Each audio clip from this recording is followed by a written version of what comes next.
Boa noite, irmã. Boa noite, Gabriel. Seja Tá legal pra senhora me bem-vindo. escutar aqui? Estou te ouvindo muito bem. Tá legal pra senhora me Só escutar? preciso aqui arrumar aqui um pouquinho, né, para não ficar. Perfeito. Muito bom. Tranquilamente. E aí, tudo certinho. Sim. Que maravilha. Vamos aguardar Pedro Luiz também entrar, para assim estarmos iniciando a nossa live, não é, dessa noite. Muito bem.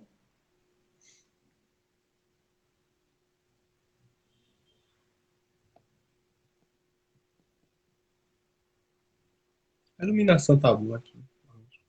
Está ótimo. Estou vendo você perfeitamente também. Tudo está normal. Se eu ficar assim na frente, talvez fique melhor. Oi? Não tinha entendido. Se eu ficar na frente da lâmpada assim, fica melhor. Tá tranquilo, Gabriel. Não se preocupe não. Tá normal. Pelo menos para mim tá tudo certo. O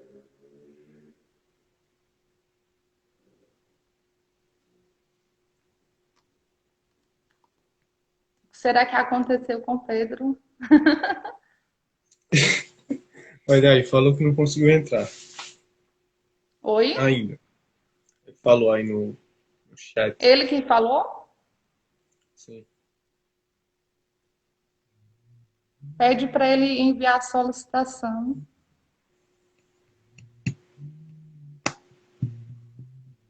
Ah, deixa eu olhar aqui o que houve. Peraí. Só um minutinho. Ele, ele tem que enviar novamente a solicitação para me aceitar aqui.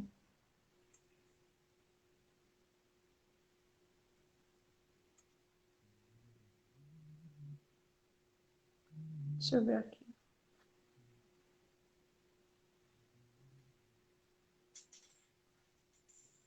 Agora sim.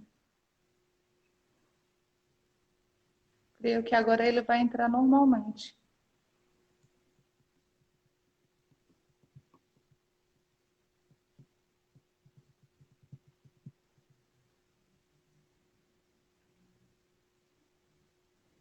Eu já aceitei aqui a solicitação de Pedro, mas não estou entendendo ainda o que houve. Deixa eu ver novamente o que está acontecendo.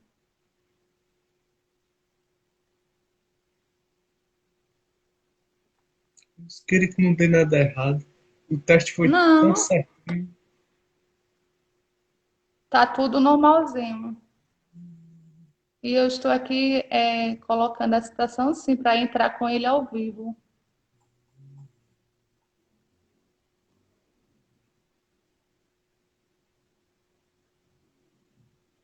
Entrar com Pedro ao vivo, é isso.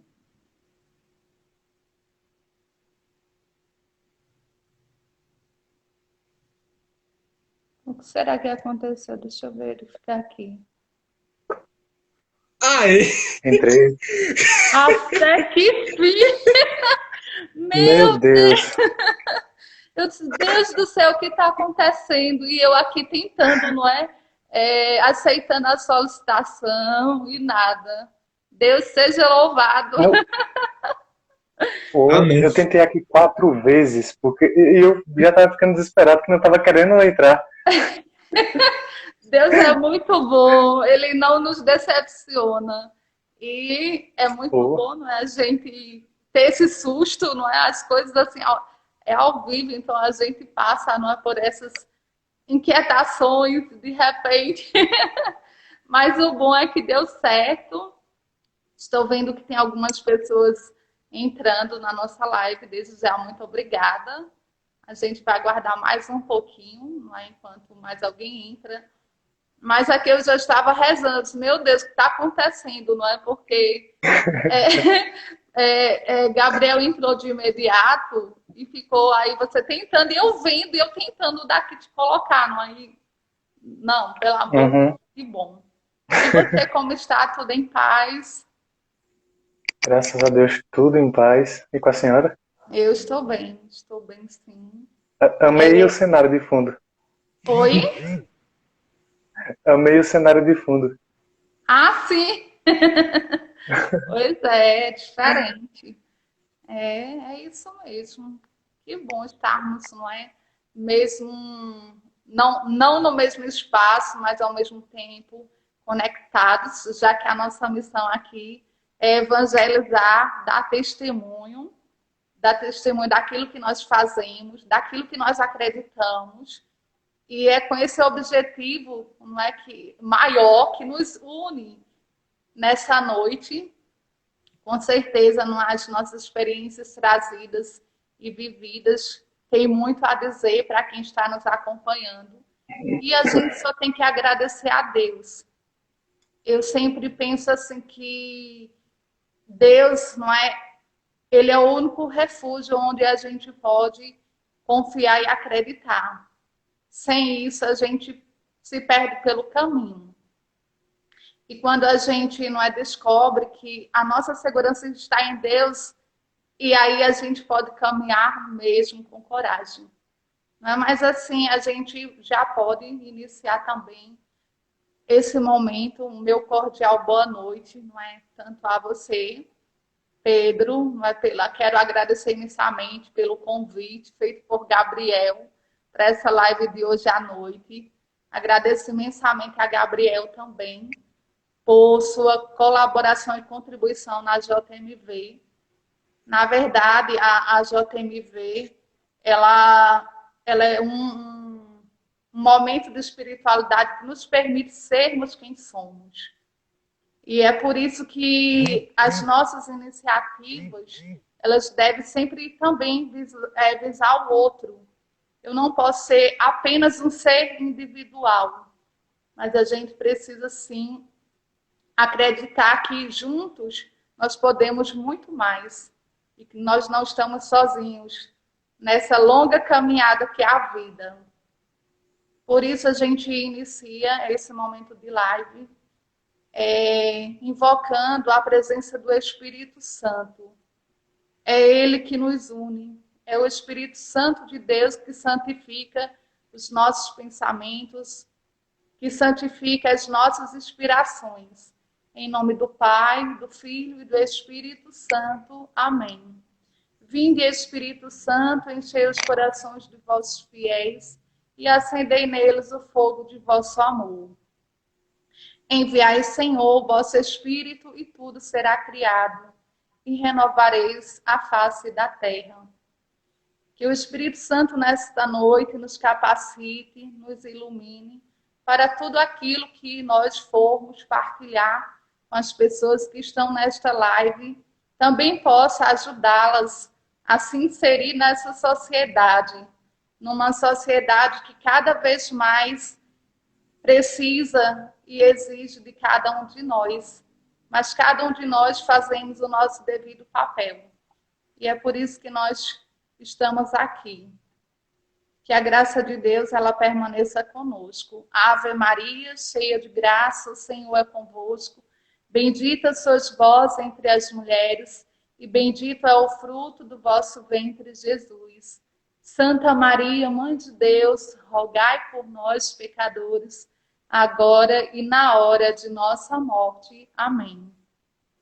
Ó Maria concebida sem pecado, rogai por nós que recorremos a vós. Em nome do Pai, do Filho e do Espírito Santo. Amém. Primeiramente, algumas pessoas não nos conhecem e seria bom a gente fazer brevemente uma apresentação. A começar por mim mesmo. Eu sou irmã Vanúzia, sou natural de Garanhuns. Já morei aqui em Arco Verde há 4 anos atrás. Retornei novamente para atender à vontade de Deus. Sempre que nós somos chamados, é sempre para atender à vontade dele. E realizar aquilo que ele nos confia. Isso é o que é mais importante. Bom, amo fazer o que faço, sou assessora da JMV. Eu costumo dizer no grupo, não é, que é uma troca de experiências. E eu tenho aprendido muito com a juventude Mariana Vicentina daqui do colégio. Para mim é uma alegria muito grande nos reunirmos todos os sábados para vivermos uma espiritualidade vicentina. para descobrirmos que nós temos um papel fundamental na sociedade. Então, passo essa apresentação para Gabriel, para que ele possa se apresentar, e na sequência, Pedro. Ok. Meu nome é Gabriel, eu faço parte da JMV, que é a Juventude Mariana Vicentina, e esta noite nós vamos apresentar aqui aos senhores e senhoras sobre a inclusão social na sociedade católica. Realmente eu não tenho muito a falar, além disso, certo? Então, Ok, Gabriel. passo a palavra para Pedro. Ok. Olá, boa noite. Me chamo Pedro, né? Sou estudante do Colégio Imaculada há quase 10 anos. Uau! Tenho acompanhado bastante, desde que eu entrei, o projeto da escola, um projeto bem honrado, e que, de certa forma, traz a simplicidade e diminui essa problemática que nós vamos tratar um pouco hoje sobre ela. Acho que não vamos conseguir trazer a complexidade que ela é em apenas uma live, mas que fique algo importante no coração de quem está escutando. Ok, Pedro, muito obrigada. Não é? Então, a gente dá início, não é? Eu gostaria aqui de trazer, não é, uma pequena reflexão como uma introdução. Nós sabemos que a sociedade ela é um conjunto, não é, de pessoas, onde essas pessoas elas compartilham valores, elas compartilham leis, crenças diferentes e onde essas pessoas também elas partilham sucessos e insucessos. E nós sabemos que a nossa vida ela é traçada dessa maneira. Não é? A gente precisa, não é, ser alguém que busca realizar nossos sonhos. E dentro dessa sociedade nós temos uma responsabilidade muito grande, onde cada um de nós percebe que nós precisamos desempenhar o nosso papel. Lembrando que cada um de nós temos direitos e deveres, e que muitas vezes nós não conhecemos os nossos direitos. Às vezes a gente conhece os deveres, mas não conhece os direitos, porque muitas vezes também somos cobrados apenas os deveres. Mas aí dentro dessa sociedade nós também somos convidados a uma transformação. Eu penso que para que uma sociedade ela caminhe bem e ela perpasse, não é, dentro de longa história, seria mesmo investir numa educação de qualidade, investir nas políticas públicas e aprimorar aquilo que já é feito. Cabe a cada um de nós, não é, dentro daquilo que nos é capacitado, fazer também a nossa parte. O nosso compromisso com a dignidade do outro, isso deve nos interpelar todos os dias. Não somos pessoas individualizadas. Deus nos criou com propósitos e cada um de nós temos uma missão a cumprir, trazendo também essa perspectiva de que a igreja ela é uma grande sociedade. A igreja ela nasceu para aproximar as pessoas, a igreja nasceu para acalentar, para ajudar as pessoas, para permitir a elas novos horizontes. Então, a igreja ela é mãe porque ela se importa com o sofrimento do outro. A igreja ela tem esse lado humano. A igreja ela cuida em todas as formas e dimensões. Então, a igreja é esse elo que nos permite, não é, vivenciar dentro dessa perspectiva humana, onde todos nós devemos lembrar que aquele que tanto amou e deu a vida por nós é o grande exemplo e que cabe a nós também fazermos a nossa parte. A gente lembra também que dentro dessa sociedade nós somos convidados e convidadas a dar um bom testemunho. Por que somos convidados a isso? Porque os nossos comportamentos, eles refletem as nossas ações.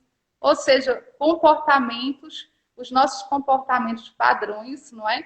Eles eles são intercalados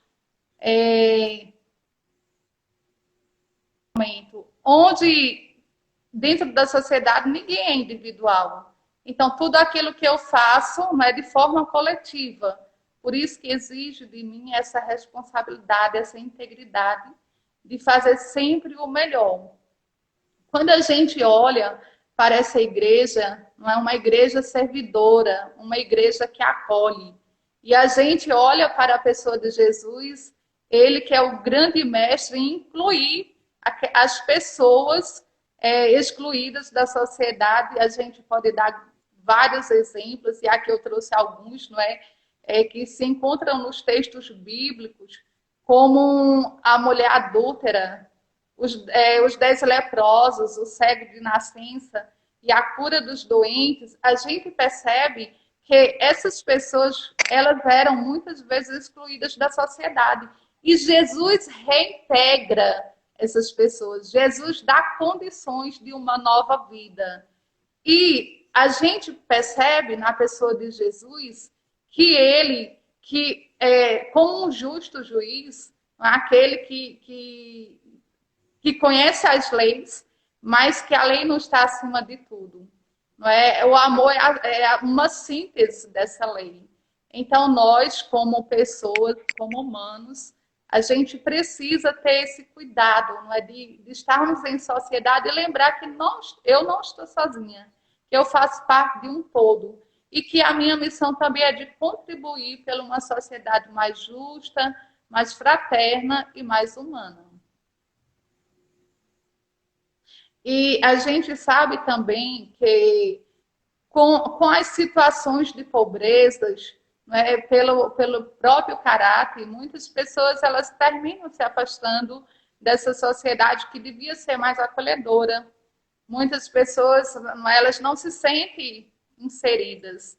E aí está o nosso papel, né? O nosso papel de sensibilidade, de solidariedade, de ajudar mais, de buscar recursos, de unir forças para ajudar as pessoas. Porque senão é em vão, a nossa missão é em vão.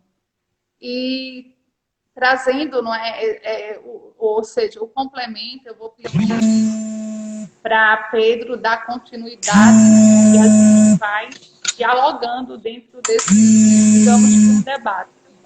Por favor, Pedro. Vamos lá. Como todos já sabem, e como possivelmente tem no título da live, o tema que viemos tratar aqui é a inclusão social na sociedade católica. E nada mais justo como começar explicando o que é a inclusão social. Simplesmente é um conjunto de ações que visam tornar a sociedade mais igualitária, trazendo pessoas a esse patamar de igualdade independente de seu gênero, de sua etnia, de sua religião, ou até mesmo de sua condição financeira, né? E dentre outras classificações. E de onde veio a iniciativa oficial mesmo, o documento ou a lei oficial que vai colocar que a inclusão social deve acontecer em qualquer país e para qualquer pessoa. Nós temos aí um documento que foi criado no ano de 1948, que é a Declaração dos Direitos Humanos, né? E em seu artigo 1º ele vai dizer claramente que todo ser humano ele é igual em dignidade e direitos. E nada, nem ninguém tem esse direito de retirar seus direitos básicos. Trazendo para o nosso país, nós temos 2 artigos que são incríveis na nossa Constituição Federal de 1988, que é o artigo 5º, que é uma paráfrase desse artigo 1, que é todo ser humano em território nacional é igual em direitos, independente, né, de qualquer tipo de distinção humana. E o artigo 6 vai explicar quais são os direitos sociais que o brasileiro ou o habitante em território nacional tem. Que aí vai entrar educação, escola, transporte, lazer, segurança e dentre outros. Mas para analisar esse contexto da inclusão social, podemos analisar historicamente o que levou a esse desejo da inclusão social. Nós temos, por exemplo, a questão da inclusão social de deficientes. Se analisarmos um fator histórico, como, por exemplo, o povo de Esparta, eles eram muito cruéis em relação às crianças que nasciam com deficiências, né? Normalmente eles sacrificavam as crianças que nasciam com qualquer tipo de deficiência, porque eles consideravam um peso para o seu grupo. E ainda hoje existem grupos que fazem isso. Algumas tribos da África ainda fazem isso com idosos ou recém-nascidos, porque eles consideram como um peso, né, para o grupo. E o que acontece? Novamente puxando para a nossa atualidade, a falta dessa inclusão, né, como dessas pessoas com deficiência, ou até mesmo como pessoas com menos condições financeiras, como eu posso dar um exemplo histórico também, na França, do período da Revolução, existia uma galera que se chamava sans-culottes, que era considerada a classe mais baixa da sociedade. E eles eram simplesmente desprezados, eles eram vistos literalmente como animais porque não tinham condições financeiras. E trazendo para a atualidade, isso ainda acontece. Nós temos ainda na nossa atualidade muitos sans-culottes da modernidade, né? Pessoas que são quase vistas como um nada, até mesmo muitos consideram até como animais, porque casos e casos aparecem de pessoas que moram nas ruas que são agredidas sem ter culpa nenhuma, porque pelo contrário, aquela pessoa não tem culpa muitas vezes de estar ali. Ali foi uma ocasião da vida ou que levou ela a se encontrar naquele local. E daí podemos tratar sobre um termo da marginalização da sociedade, né? Essas pessoas que são cada vez mais deixadas à margem, distantes das oportunidades de emprego, de educação, de uma saúde de qualidade. E daí vem a necessidade da inclusão social, porque a nossa sociedade, como qualquer outra sociedade, ela necessita de um controle social para diminuir essas desigualdades, né? E nós temos hoje, né, um dado, uma taxa que mostra o nível de desigualdade que tem nos países, que é o famoso IDH, né, o Índice de Desenvolvimento Humano. E quanto menor é o IDH de um país, consideravelmente maior é a desigualdade social. E nós podemos trazer aí uma linha de pensamentos, de causas que causam outras. Porque se você não tem oportunidade de entrar no trabalho, de ter uma saúde de qualidade, possivelmente a violência desse país vai ser maior. Ao mesmo tempo, o sistema carcerário desse país vai ser maior também. E pode olhar hoje, se você parar os países mais subdesenvolvidos do mundo, são os que possuem maior índice de violência. Porque essas pessoas muitas vezes não é porque elas querem, mas porque elas não têm outra opção. Porque não são dadas essas pessoas. Sabe? Lógico, não podemos também generalizar esse fator, né, de todos estão ali porque não podem. Realmente, tem pessoas que vão por... Como eu posso dizer? Por sua ética ser muito diferente da que a gente considera normal, né? O que foge um pouco da ética humana. E o que acontece? Esses fatores, né, que distanciam nossa sociedade já foram até tentados ser explicados durante a história. Nós podemos pegar um exemplo bem simples, aí, o famoso darwinismo social, de Herbert Spencer, que tentava explicar o racismo no mundo.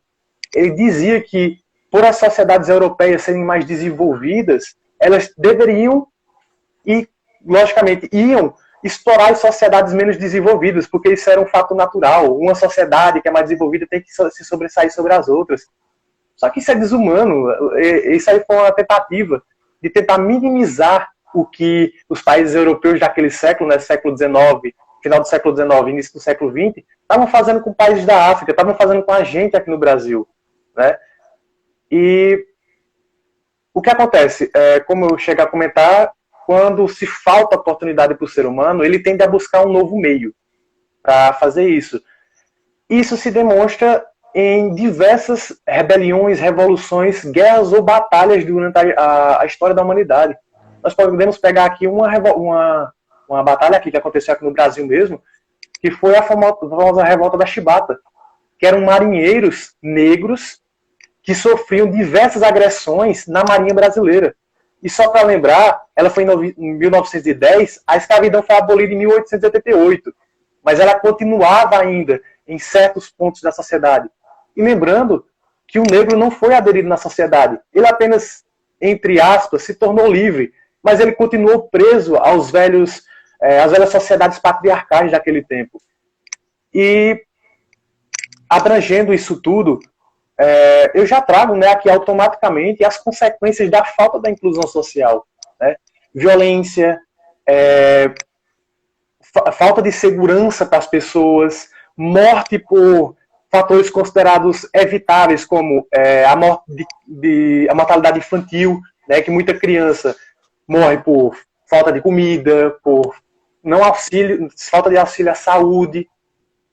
Nós temos também o modo tão grotesco e tão cruel que essas sociedades acabam se formulando e às vezes acabam até se acostumando com isso. Hoje no Brasil mesmo, se você perguntar para qualquer pessoa, é normal ser assaltado? Mas isso não deveria acontecer. A gente tem direito à segurança. Não é à toa que hoje as pessoas dizem, você não deve sair com o celular na rua, mas tipo, eu tenho direito porque eu paguei aquilo, então eu não deveria temer. Só que por causa desse distanciamento social, tem pessoas que vão aderir à violência, vão aderir à criminalidade, e você, que teoricamente é um, entre aspas, favorecido da sociedade, você vai ter que se acuar de algo que não deveria acontecer, né? Então, nós temos aí um conjunto de fatores que acarretam um ao outro, né? Falta de saúde nesses países que não propõem essa inclusão, né? Para essas pessoas. Uma falta de educação muito acentuada. Pedro, a falta também de emprego que gera. De emprego também. Sim, nós podemos olhar hoje a proporção do Brasil. Por exemplo, o 1% do Brasil mais rico ganha mais do que a estrondosa maioria que está na classe mais baixa. Ganha muito mais do que eles. E se você olhar hoje no Brasil, principalmente agora no período da pandemia, a quantidade de desempregados aumentou muito, se eu não me engano, dados extraoficiais, chegam a mais de 14 milhões de pessoas que estão desempregadas, tirando a quantidade de pessoas que estão terceirizadas, que tipo, estão recebendo menos de um salário mínimo. Então, nem mesmo esses direitos básicos, né, que da famosa CLT brasileira, né, que é os direitos trabalhistas, não são aplicados na nossa sociedade. Então, agora podemos trazer qual a ideia de como trazer essa inclusão social. Ela pode ser feita de diversas medidas, como a irmã Vanusa comentou, políticas públicas, ações privadas e grupos, né, particulares assim, de pessoas que se habilitam em ajudar, né? Nós temos aqui na cidade, temos algumas organizações que fazem sopão, né, se não me engano, nos finais de semana, para ajudar, que são inclusivamente feitos pela Igreja Católica, alguns. E a partir disso, né, eu deixo aqui a fala para o meu amigo Gabriel, para falar qual o papel da Igreja Católica de forma efetiva para diminuir esse buraco que existe na sociedade brasileira. Ok. Primeiramente, comentando um dos pontos que Pedro falou, foi o contexto onde surgiu a necessidade de se preocupar com a inclusão social.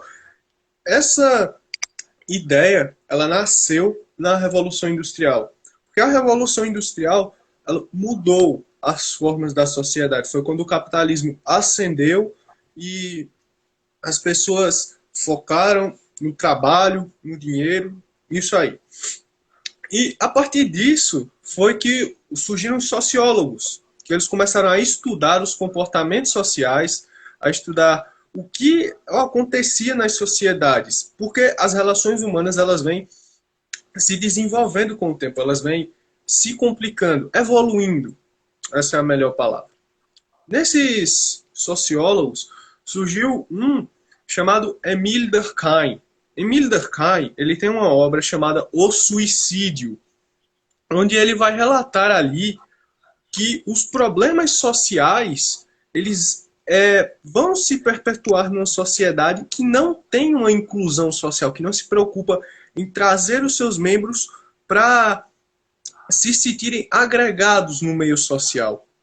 E isso aí entra em outra frase que o Durkheim ele coloca no livro. Ele atribui à sociedade católica um forte controle social. Por isso que a inclusão é maior. Porque você tem as pessoas ali, as pessoas interagem, elas buscam ajudar umas às outras, e nisso diminuem as consequências de problemas sociais já ditas aí anteriormente. Também nesse contexto da Revolução Industrial, o que é que aconteceu? As pessoas deixaram de lado a ideia de inclusão por um tempo. Nesse período, teve outro filósofo chamado Nietzsche, onde ele falava que Deus estava morto para aquela sociedade industrial. As pessoas não se importavam com Deus naquela época, só queriam saber de lucros. E isso aí deixava a sociedade doente. Tinham milhares de pessoas vivendo em condições desumanas. Hoje em dia, a maioria das pessoas tem a sua casa, tal. Mas naquela época, as pessoas mais pobres tinham que viver em barracos, cortiços, ou às vezes um cômodo assim para umas 15 pessoas. São condições desumanas. Seguindo essa fala do Durkheim, onde ele vai falar da inclusão social na sociedade católica, me cabe falar como isso acontece na sociedade. Que a partir dessa época em que os vínculos sociais começaram a se enfraquecer, as pessoas passaram a se importar mais com isso. Perceberam, opa, tem algo errado aí, a gente precisa fazer alguma coisa. A partir disso, a sociedade católica ela passa a ter o foco de incluir as pessoas no seu meio, porque a igreja era uma igreja na Idade Média, aconteceu a reforma e a contra-reforma, depois é que nós temos uma nova igreja no século XIX/século XX. E também no século XXI. A sociedade católica ela vai focar em preservar as pessoas e acolhê-las à sua sociedade. Através, por exemplo, de projetos como os sopões, que Pedro falou aí, os projetos até mesmo que eu já realizei com a irmã Vanúzia. A JMV se reuniu uma vez para visitar as pessoas menos afortunadas aqui de Arco Verde, que ficam naqueles morros do Cruzeiro, se eu não me engano é do Cruzeiro. E são condições realmente desumanas. Se aquelas pessoas deixarem de receber ajuda, se aquelas que dão comida a elas, que podem, eventualmente, o colégio também, não só o colégio, mas diversas instituições, arrecadam dinheiro para construir casas para as pessoas que não têm dinheiro para pagar isso aí. Aí, se essa ajuda parasse, o que é que ia acontecer com essas pessoas? E isso aí é no que entra a inclusão social. Se eu não ajudar os outros, o que é que vai acontecer?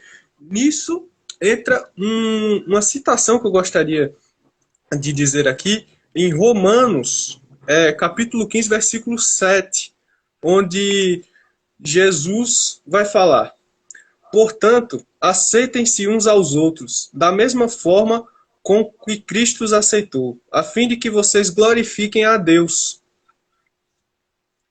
Então, é isso que é a inclusão social, nós aceitarmos e ajudarmos uns aos outros, sempre buscando ter um foco de incluir as pessoas nesse meio.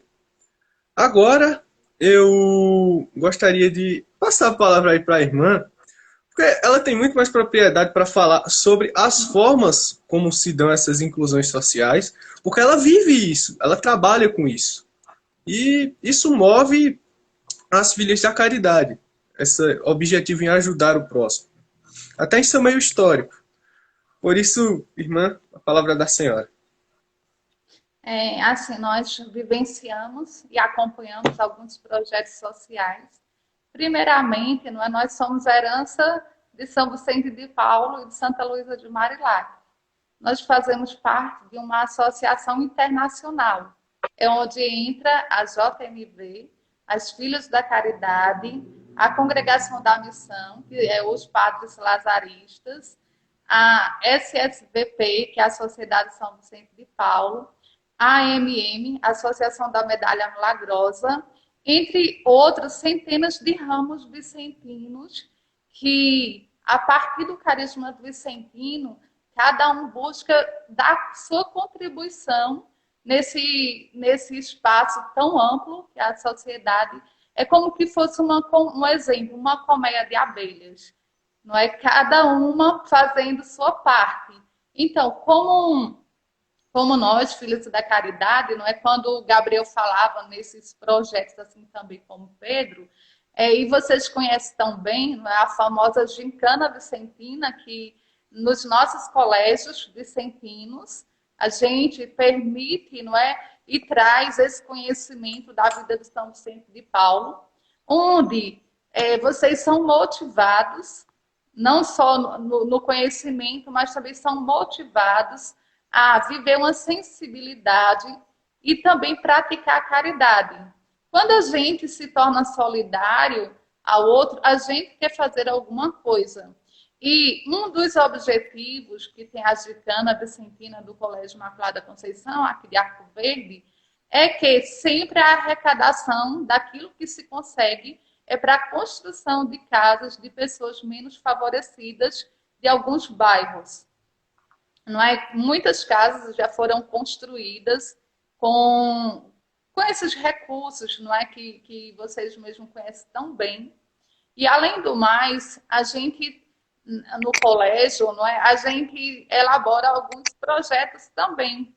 E eles são elaborados de acordo com as necessidades, como ajudar as famílias carentes, não só no tempo da Gincana Vicentina, mas também nós, irmãs, nós temos, não é, um dia na semana onde nós vamos, a gente se insere nessa realidade do pobre.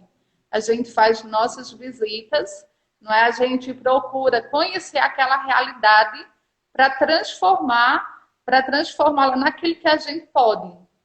Lógico, a demanda é muito grande. E aí a gente lembra que Jesus diz, pobres sempre tereis.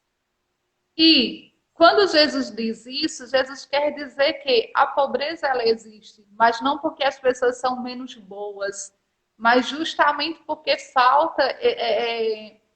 falta mais amor humano, falta mais união, porque se existisse, não é, esse amor ao próximo, São Vicente de Paulo fala desse amor, não é, desse amor que transforma vidas, e que nós, já que nós vivenciamos e tentamos colocar no dia a dia em prática, nós também temos esse cuidado de promocionar as pessoas, de dar a elas dignidade, não é? Onde elas possam se sentir quem elas são. Fazemos também campanhas, não é, solidárias. Nós mesmo abrimos uma campanha solidária, porque aqui no Colégio da Imaculada Conceição aparecem inúmeras pessoas precisando de alimentos. Não é? E vocês, como estudantes, vocês e a família de vocês têm nos ajudado bastante. Vocês, sempre que a gente solicita, a gente percebe uma boa vontade, a gente percebe essa sensibilidade, a gente percebe o interesse de cada um de vocês que vem ao nosso encontro e ainda oferece mais.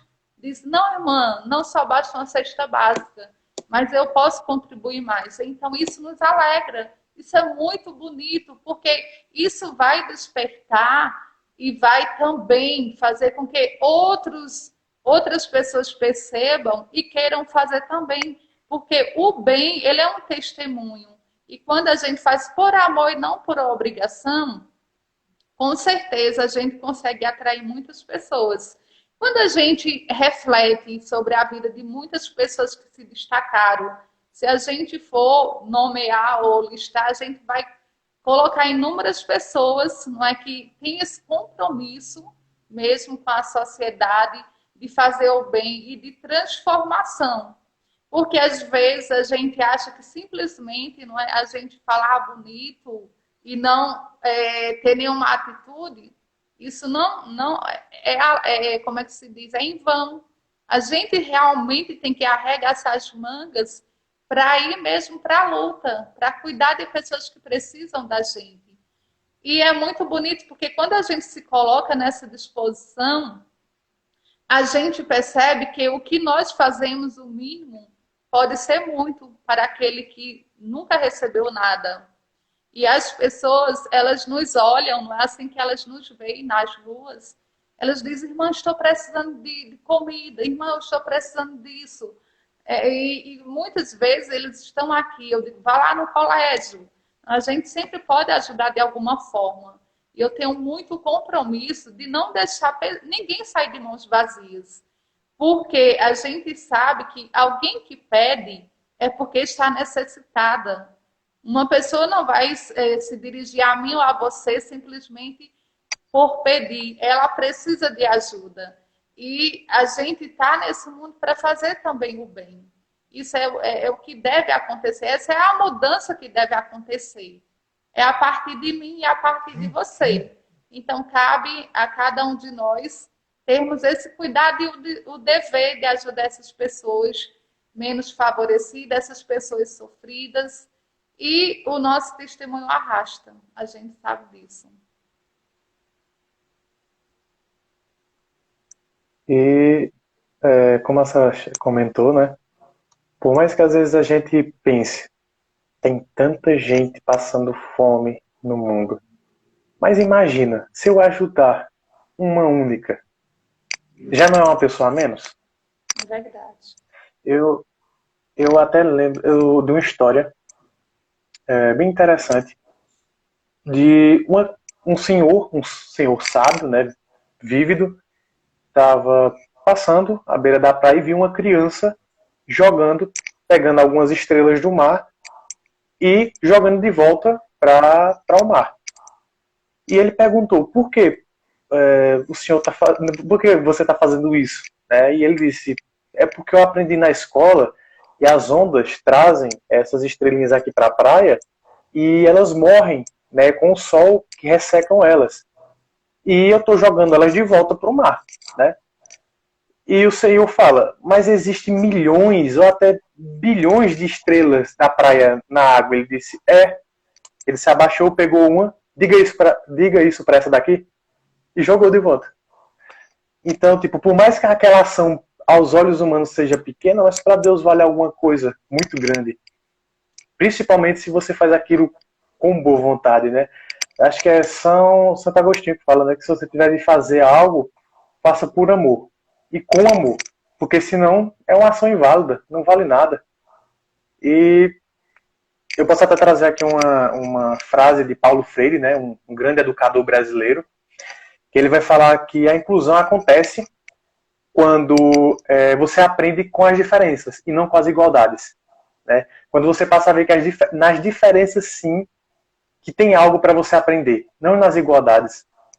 E isso se mostra efetivo em toda a sociedade, independente de etnia, independente de grupo social. Se você passa a aceitar as diferenças da pessoa, você passa a ver aquela pessoa com outros olhos. Você passa a não julgar de primeira viagem, né? Que é algo que é muito comum na nossa sociedade, né? O preconceito é algo muito forte ainda. Você passa a criar no coração daquela pessoa uma oportunidade de continuar vivendo, né? Porque normalmente as pessoas que são vistas de mal forma na sociedade, elas já não têm muitas chances de conseguir se adequar àquela sociedade. E quando ainda são mal vistas, é como se cortasse as pernas daquela pessoa, sabe?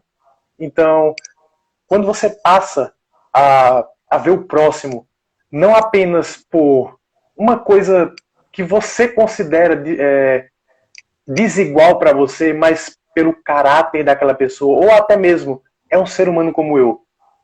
E ele deve sim ter a mesma oportunidade que eu tive. Eu posso ter nascido em berço de ouro, mas por que eu não posso tentar ajudar uma pessoa a tentar ter um pouco mais do que ela tem? Às vezes isso eu não posso ajudar financeiramente, mas às vezes uma palavra, um abraço, às vezes aquilo ali salva a vida de uma pessoa. Tem até uma história bem interessante, quem me contou inclusivamente foi Alessandro, professor de filosofia do Imaculada. Eu nunca esqueci dessa história. Uma mulher que, se eu não me engano, ela tinha sofrido um acidente e ela ficou, parece que foi tetraplégica, ficou só mexia, parece que a cabeça, o pescoço no caso, né? E ficava deitada numa cama, parece que o esposo dela se separou dela e tudo, e ela vivia num bairro bem humilde em Recife. E a comunidade ajudava bastante ela, bastante mesmo. E um dia, uma pessoa entrou, arrombou a casa dela, um ladrão, e chegou para roubar ela. E quando olhou em volta, a única coisa que tinha era a caminha dela, que ela estava deitada, e uma televisãozinha com um armáriozinho e uma cômoda para guardar as roupas. E aquele ladrão disse: eu vou levar sua televisão, né? Mas ele pegou e apontou a arma para ela e ela não levantava. E ele mandava ela levantar e ela não levantava. Ela dizia: eu não posso me levantar. Eu não tenho força no corpo. E ele disse: eu vou atirar em você. E ela contou que ele estava com a arma no rosto dela e estava tremendo. Meu Deus. E do nada, ele apenas se levantou e pegou a televisão e foi embora. E parece, se eu não me engano, quando ele foi embora, ela ainda disse: Deus te abençoe, filho, que você saia desse mundo. Um tempo depois, um senhor chegou na porta dela e perguntou: a senhora sabe quem eu sou? Não, ela tinha uma cadeira de roda, né, que o pessoal colocava ela e de vez em quando deixava ela na frente da casa para ela ver um pouquinho a rua. E ela disse: não. Eu disse: eu sou aquele homem que te assaltou naquele dia. E um homem bem trajado, né? E ela disse: sim, eu lembro de você. E ele falou: aquela frase que a senhora me disse depois que eu fui embora, Deus modificou minha vida. Meu Deus. E hoje eu posso dar à senhora muito mais do que eu tirei naquele dia. E disse que ele trouxe um caminhão cheio de móveis em cima. Uau. Inclusive uma televisão. E ele disse: isso tudo é da senhora. Pelo que a senhora fez. Ele comentou que ele estava drogado naquele dia. Então, tipo, ele tinha tudo para matar ela ali. Porque ela comentou, né, que estava com um revólver apontado para ele. Disse que a mão dele estava tremendo, mas não atirou. E quando ela falou aquilo, eu acredito, eu tenho total convicção que Deus foi na vida daquele rapaz e modificou desde do dia que ele entrou no mundo da criminalidade até aquele último. E ela fala, quando ele vai entregar os móveis, ela diz: eu apenas quero a minha televisãozinha. Eu achei isso tão, tão lindo, comovente, sabe? Ele se converteu, não foi isso? Sim, além dele se converter, né, que foi muito importante, ela continuou simples. Todos diziam, né, que ela era muito simples. Não é à toa que a casa dela não tinha quase nada, ela não ligava para as coisas. E a simplicidade dela foi incrível também, né? E para ver como Deus trabalhou pela vida daquela pessoa, como até mesmo Cristo fala: se vocês fizerem a esses pequeninos, estarão fazendo também a mim. Então, é inexplicável a forma que Cristo trabalha com as pessoas, né? A forma que ele chega até os lugares mais intrínsecos e distantes da sociedade e salva tanta gente, né? Como eu até comentei, né, em um diálogo que nós tivemos, que o livro mais vendido da história foi a Bíblia. Mas a Bíblia nunca ninguém obrigou a comprar a Bíblia, né? Todo mundo tem a Bíblia em casa por livre e espontânea vontade. E o segundo livro, né, mais vendido da história era um livro que todos os cidadãos da época da China eram obrigados a ter em casa. Então, olha, e se você parar para olhar o número, se eu não me engano, foi 600 milhões de livros vendidos, né, lá na China, e foram mais de 6 bilhões de Bíblias vendidas. E interessante, né, como eu costumo dizer, ela nunca foi atualizada. Mas a cada dia que você lê, parece que ela dá um toque assim e diz: isso é pra tua vida. Porque tem muito conteúdo. O Espírito Santo sempre nos inspira, não é? Quando a gente lê uma citação, você lê um momento, lê depois você tem uma nova inspiração, é uma iluminação. A palavra de Deus, ela nos educa, ela nos capacita, ela nos dá condições, né, de entender aquilo que Deus quer dizer para a gente. Então é preciso assim, a gente abrir o coração de fato, né, porque a palavra de Deus, ela, além de nos corrigir, mas ela nos permite condições novas de viver, de ter uma vida nova, de ter uma vida abundante. Gabriel ia falar alguma coisa e eu terminei interrompendo.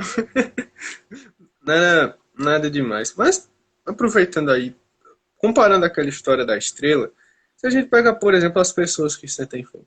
Bom, você acha que ajudando uma pessoa você vai fazer diferença? Pode não fazer diferença no todo, mas para aquela pessoa que está recebendo a comida, é bem diferente ali Isso o que mesmo. acontece.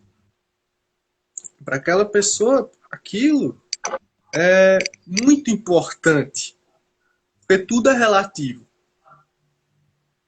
como nós nos organizamos. E a gente não deve se cansar de fazer o bem.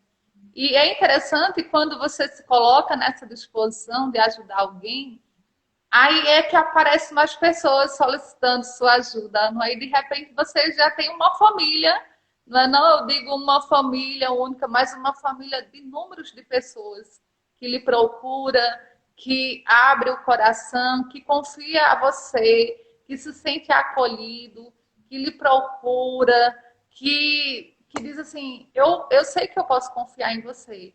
Então é muito bonito quando a gente dar o nosso ombro para o outro. A gente oferece as nossas mãos para dizer: eu posso fazer alguma coisa por você. Você não está sozinho, você pode contar comigo. Isso é muito belo e bonito quando a gente encontra pessoas que se colocam nessa prontidão de dizer: você sabe que comigo você pode contar. Isso é maravilhoso. E é raro, nem sempre a gente encontra pessoas que se colocam com essa disponibilidade toda. Mas o importante é cada um de nós fazermos a nossa missão e evangelização, assim como a gente sabe que nós somos convidados, não é, a fazer alguma coisa pelo outro. Não para receber nada em troca, mas para fazer. Nós já recebemos tanto de Deus, e porque a gente também não pode se colocar a serviço do outro, também para dizer: eu posso ajudar você, não é? Seja naquilo que está ao meu alcance, porque nem sempre a gente também tem condições, não é, de ajudar alguém, mas eu digo sempre, as pessoas às vezes dizem: irmã, eu estou precisando de dinheiro. E eu digo: olha, eu não tenho dinheiro, mas se você me procurar em outro momento, eu vou ver alimentos para você. Se você precisar, não é, de uma conversa, eu vou também oferecer meu tempo para você. O importante é você não deixar a pessoa sair de mãos vazias. Tem uma frase muito linda que eu gosto muito e prezo, que é de Madre Teresa de Calcutá, e ela diz o seguinte: nunca permita que alguém saia da sua presença sem que ela se sinta feliz. Essa frase ela me marcou muito, porque às vezes a gente mal dá atenção ao outro. Às vezes as pessoas se aproximam da gente, não é? Elas nem querem que você fale, mas elas querem que você escute. E escutar, nem todas as pessoas têm essa virtude de ouvir. Então a gente deve ter esse cuidado de que quando alguém se aproxima ou solicitar de você uma atenção, não deixe essa pessoa ser uma resposta. Não é? Faça com que ela se sinta bem estando ao seu lado. E que também, ao ir embora, ela se sinta feliz, assim como a Madre Teresa de Calcutá colocou. Que os nossos compromissos eles sejam honrados, que a nossa vida seja pautada nos valores cristãos.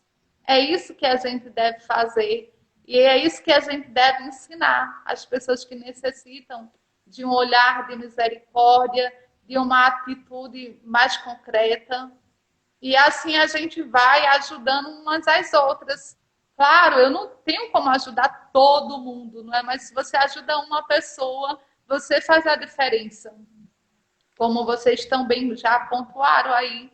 Então, se eu faço a minha parte, você faz a sua parte, o outro vai fazendo. E isso vai crescendo.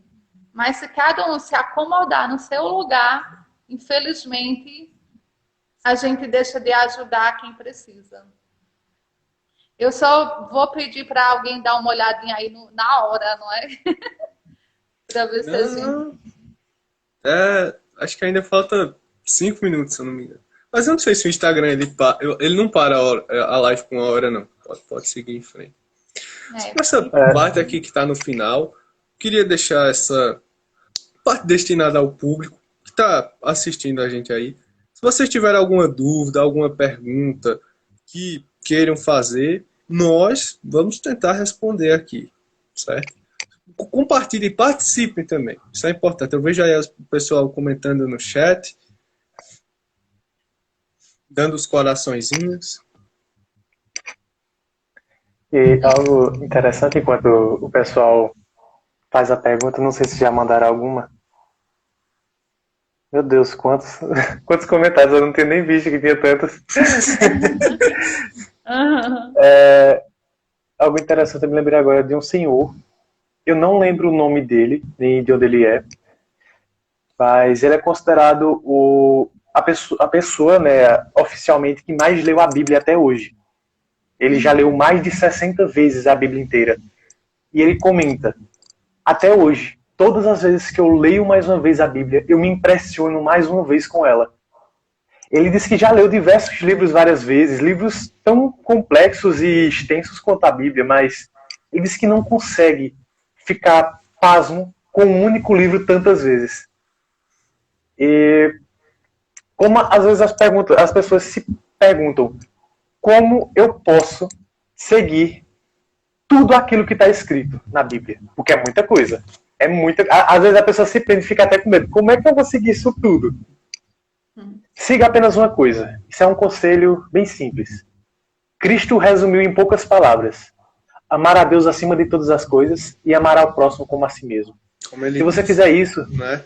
Amai-vos uns aos outros como eu vos sempre amei. Sim. Se você fizer isso, eu garanto, todos os outros mandamentos, testemunhos de profetas, todos eles vão ser cumpridos.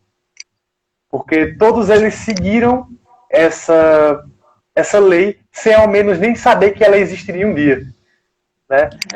Tantos que viveram antes e fizeram isso por fazer, porque acreditavam em Deus, acreditavam nele, né?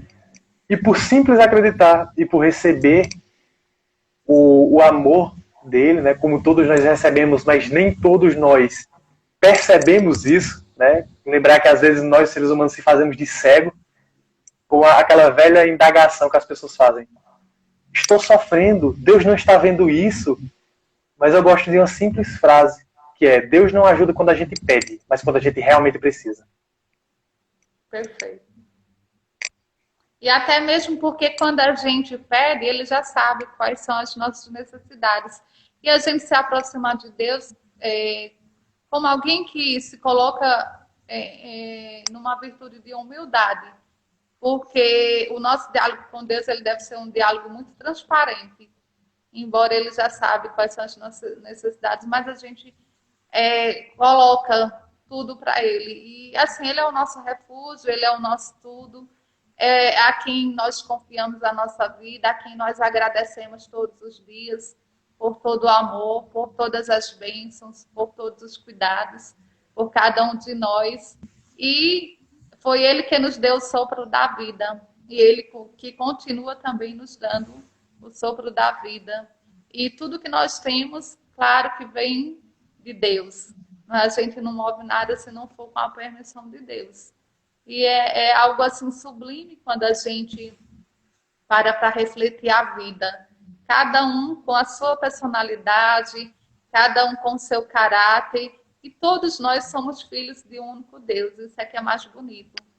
Não existe indiferença, porque ele não olha o aspecto físico, ele olha o nosso coração, ele olha as nossas atitudes, e é isso que agrada a ele. E cabe a cada... Eita, eu acho que o nosso tempo, gente, está acabando aqui, não é? Mas desde já eu quero imensamente agradecer, não é?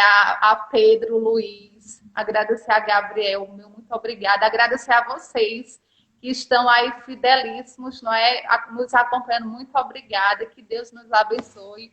Hoje, sempre, um grande abraço em cada um.